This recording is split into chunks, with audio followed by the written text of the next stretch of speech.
जे सुरू आहे अशांतता, अस्वस्थता, सामाजिक अस्वस्थता, राजकीय झुंडशाही ह्याच्यावरती नड्डांना महाराष्ट्रातून बोलावं असं वाटलं नाही।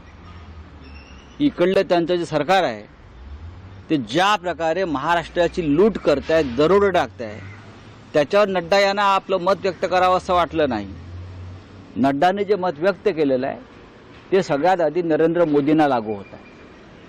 त्यांचा जो श्रीमंती थाट आहे या देशाचा प्रधानमंत्र्यांचा, हा गेल्या 70 वर्षामध्ये इतकी श्रीमंती कोणत्याही प्रधानमंत्र्याने भोगली नव्हती, उपभोगली नव्हती।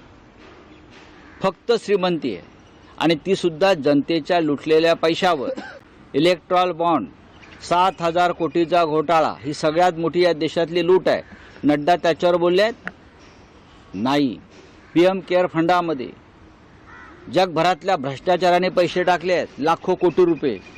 नड्डा त्या श्रीमंतीवर बोलतायत नाही। महाराष्ट्रामध्ये येऊन या फुले आंबेडकरांच्या महाराष्ट्रातून आम्हाला ज्ञान देऊ नका।